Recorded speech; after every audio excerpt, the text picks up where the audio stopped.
Olá, hoje vamos continuar a segunda parte da aula sobre as principais feições da margem continental brasileira. A margem continental brasileira é uma unidade geológica de transição entre o continente e o oceano, composta basicamente por algumas províncias, como a plataforma continental, o talude continental e a elevação ou sopé continental, como a gente já viu na aula passada. Ela se formou a partir dos processos tectônicos que originaram a separação dos continentes. Aí a gente tem uma imagem que nos mostra uma visão geral do relevo submarino no Oceano Atlântico, a margem continental brasileira, com destaque para algumas feições, como a gente pode ver aí o Platô de Merara, também o Complexo de Abrolhos, a cadeia de Trindade Martins Vaz, também a elevação de Rio Grande. Nessa próxima figura, a gente pode ver um mapa batimétrico mostrando um maior detalhamento dessas feições submersas e também incluindo as feições emersas. No caso das feições que se destacam, temos o Cone do Amazonas, na foz do Rio Amazonas, na região norte, a elevação do Rio Grande, no Rio Grande do Sul, e estando essas feições muito bem demonstradas aí no mapa. Sob o ponto de vista estratigráfico e estrutural, existe uma divisão da margem continental em duas áreas. Ela é dividida em área leste e sudeste, que vai desde Pelotas, no sul, até a região de Recife e João Pessoa, de acordo com o seu estilo tectônico distensional e a sua idade, que vai desde o Jurássico tardio até o Cretáceo inicial. A outra área é a área norte, que vai desde a bacia Potiguar até a foz do rio Amazonas. Ela possui estilos tectônicos de distensão e outro de compressão. E a idade dessa área ela vai desde o Jurássico tardio até o Cretáceo tardio. Se a gente for analisar alguns trabalhos contendo a integração de dados estratigráficos, fisiográficos, topográficos, etc., podemos saber que esse processo evolutivo de formação da margem continental brasileira, ele compreende basicamente 4 estágios evolutivos.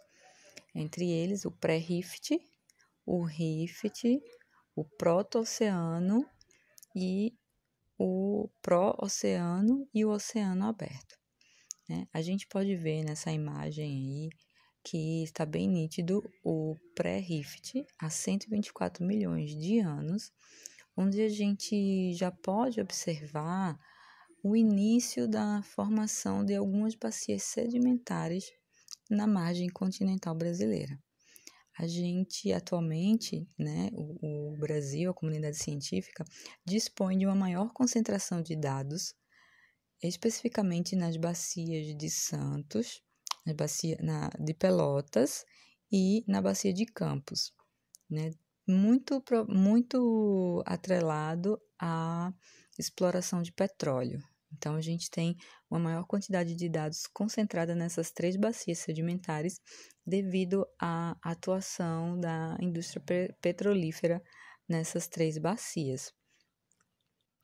Na área norte, podemos observar um estágio de rift continental que está ligado a movimentos transformantes. Mas essa relação da formação do rift continental com movimentos transformantes ainda não está muito comprovada, Ainda não há disposição de dados suficientes para a comprovação e a confirmação dessa relação, tá?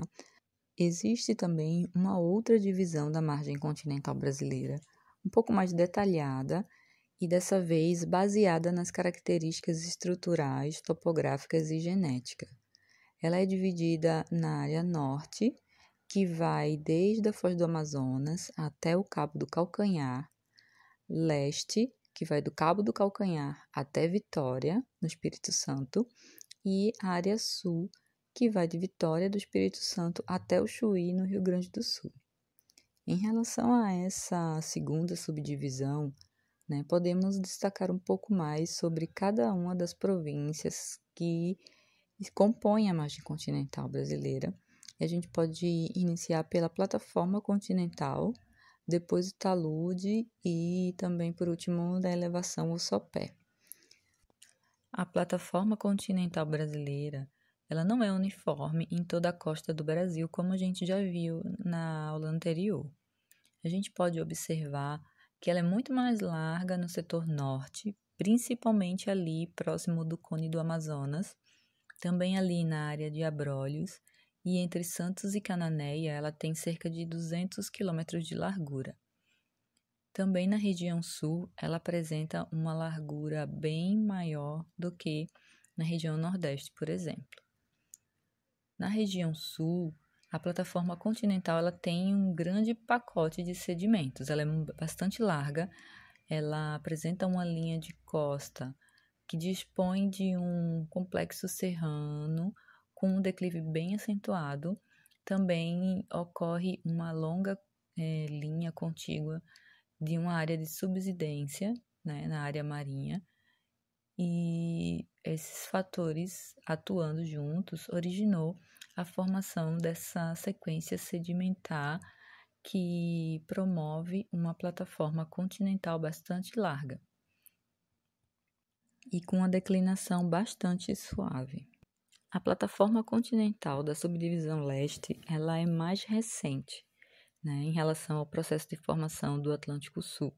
Ela tem uma largura bastante reduzida, onde ali na mediação de Salvador, ela tem um total de 8 quilômetros de largura. Ela tem uma zona de transição, plataforma talude com pouca profundidade. Então, essa plataforma ela é muito próxima à costa. Ela dispõe de uma contribuição de sedimentos terrígenos muito pequena, e essa pequena contribuição de terrígenos está bastante associada à circulação oceânica, que promove a chegada de massas d'água com altas temperaturas, águas muito salinas, além da plataforma ser relativamente rasa. Isso favorece a formação de sedimentos calcários, como algas alimedas, algas calcárias, corais, etc. Também temos a região de transição entre a plataforma e o talude, que é a quebra de plataforma, que também varia muito ao longo da costa. No norte, na subdivisão norte, ela está entre 75 e 80 metros de profundidade. Na subdivisão leste, ela está entre os 40 e 80. E na subdivisão sul, ela está a cerca de 160 metros, em função da extensa largura da plataforma. Essa região ela é bastante recortada por canais e por cânions, algumas depressões também, que foram originadas a partir do deslocamento de sedimento. Esse deslocamento muitas vezes provocados pelas correntes de turbidez, como a gente já viu, né, em aulas passadas, e a distribuição desses canais na transição entre a plataforma e o talude, né, na quebra da plataforma, ela é muito descontínua ao longo da costa. Ela apresenta uma desconexão entre a drenagem continental atual e esses cânions e canais. E essa desconexão, ela pode nos indicar que esses canais estão inativos atualmente, né? Demonstrando a existência de paleonível do mar, né? Estando relacionados com paleonível do mar ou com transferência de sedimentos terrígenos mesmo. Já em relação ao talude continental, que é a região da margem continental, que apresenta uma declinação muito acentuada. Essa declinação ela pode variar de 4 a 12 graus na parte superior e de 1,5 a 2 graus na parte inferior. Esse talude encontra-se nas profundidades entre 2.000 a 3.200 metros de profundidade na subdivisão norte. Na subdivisão leste, ele está no valor entre 1.600 a 3.600 metros de profundidade. E na subdivisão sul, está em torno ali dos 2.000 e 3.000 metros de profundidade. Ao longo do talude, né, a gente pode observar alguns trechos de relevos mais acentuados, que podem ser também substituídos por algumas feições menores ou com menos inclinação, que são chamados de platôs ou terraços marginais. Como, por exemplo, a gente pode observar o platô de São Paulo, que é muito extenso e se destaca bastante no relevo submarino.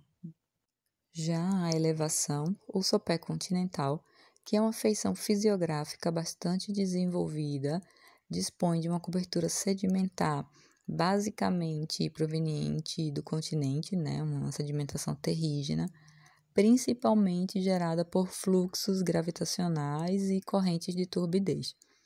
A elevação ou sopé, ela se desenvolve no sentido oriental e está a mais ou menos 2.000 a 5.000 metros de profundidade. Na porção externa da margem tem duas feições bem marcantes, que a gente pode observar. Na subdivisão norte, a gente pode ver o cone do Amazonas e na subdivisão sul, o cone do Rio Grande do Sul.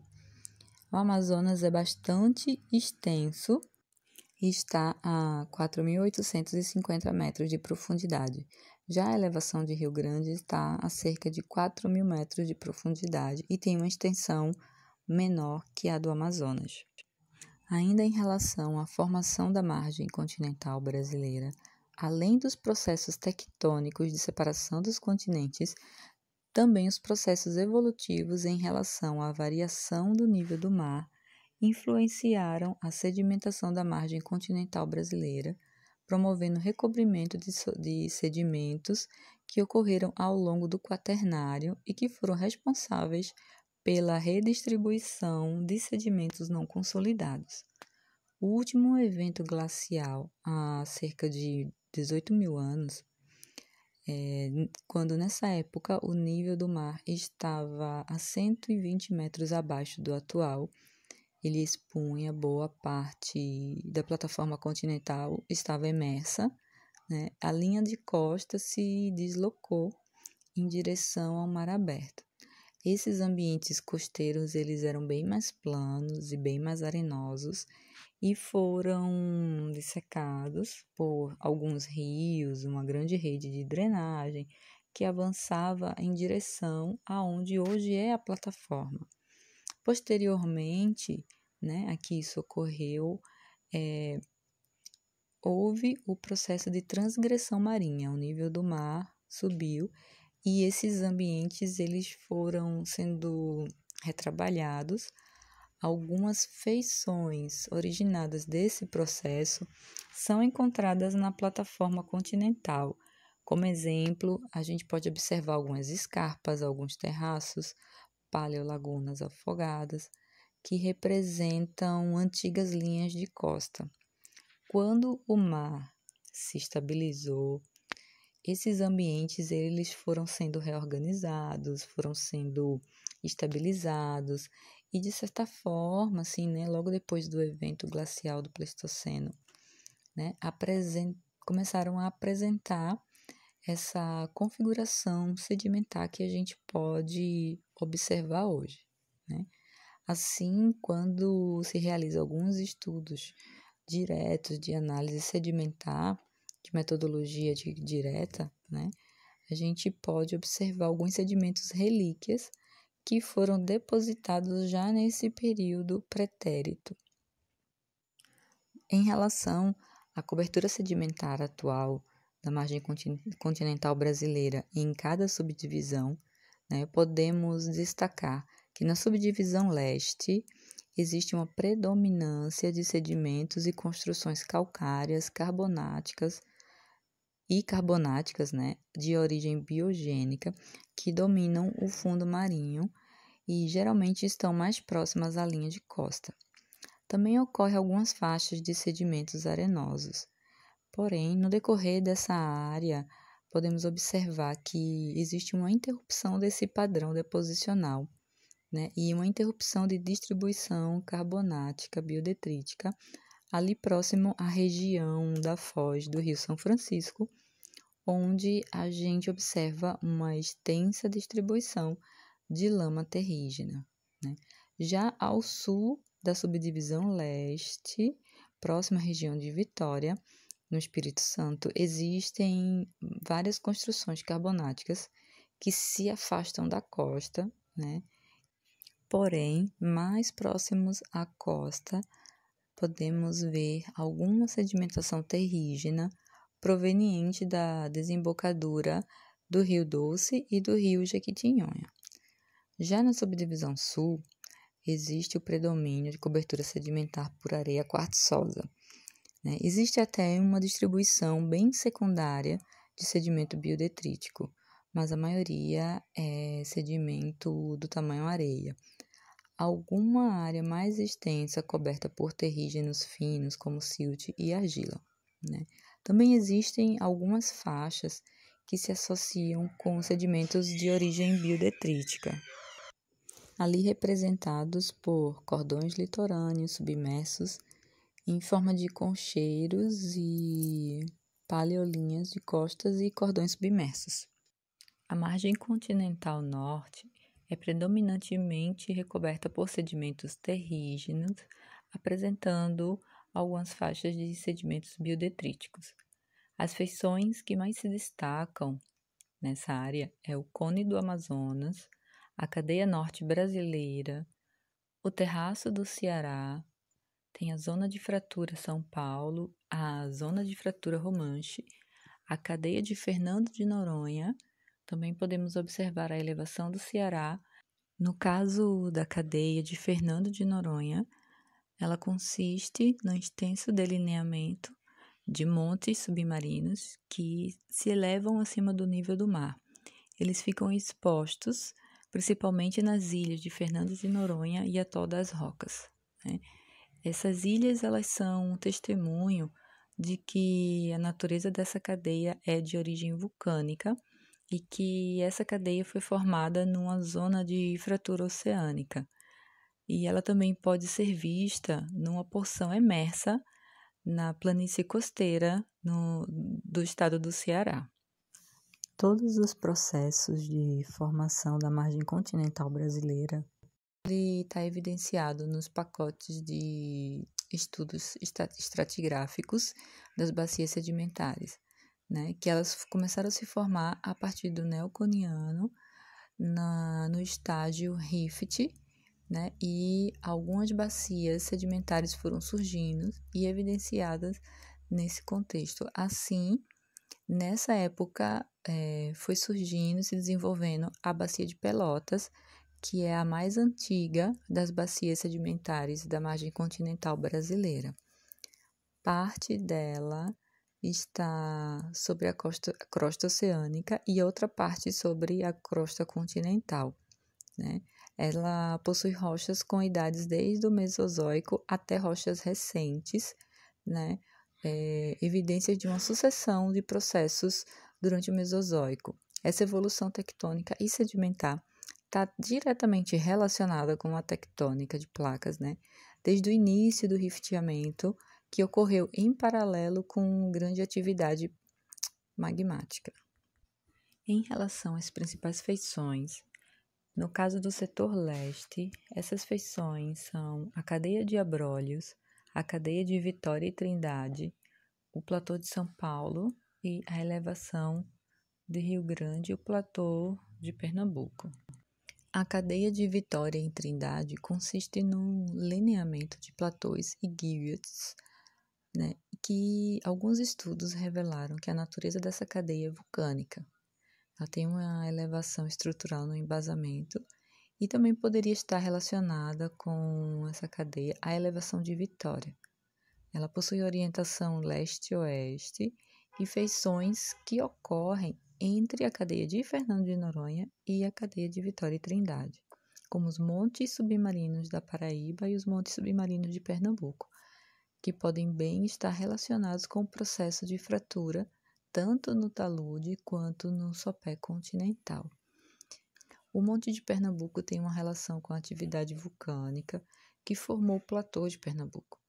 Os bancos de abrolhos são extensos, né, ecologicamente importantes, pois produzem grandes recursos naturais na plataforma continental. Alguns levantamentos geofísicos confirmam que esses bancos eles estão relacionados também com processos vulcânicos, né? E também tem feições adjacentes. Em relação ao platô de São Paulo, consiste numa feição muito proeminente. Está localizado no setor leste, né? E está contido em regiões mais profundas, na Bacia de Campos e Santos, vai até a dorsal de São Paulo. Esse platô ele está marcado por uma escarpa bem íngreme. Essa escarpa ela está relacionada com bancos de sal, que por sua vez estão relacionados com a formação de evaporíticos. Essa camada evaporítica ela impede a precisão dos dados obtidos, principalmente através da acústica, né? Porque essa camada faz com que o equipamento perca bastante o sinal, né? O platô de São Paulo está localizado no limite da plataforma continental, limitado por zonas de fratura. Ele está relacionado com a presença de uma cadeia vulcânica, sobre a qual existem algumas teorias em relação à formação e origem desse platô e dessas cadeias, que ainda não está nem definida nem comprovada. Bem, no caso da elevação de Rio Grande, ela consiste na maior feição batimétrica positiva do Atlântico Sul. Está localizada entre as bacias oceânicas da Argentina e do Brasil. O topo dessa feição, ela está a lâminas d'água com menos de 1.000 metros de profundidade, em áreas onde a profundidade média no entorno é cerca de 4.000 metros de profundidade. Ela modifica bastante as áreas adjacentes do Oceano Aberto Abissal. É uma província vulcânica limitada por duas continuidades, denominada Zona de Fratura do Rio Grande e a Zona de Fratura do Chuí. Ela pode ter uma origem continental, provavelmente da época da Gondwana, e dispõe de estudos realizados através de dragagens que identificaram algumas rochas ígneas e metamórficas em idade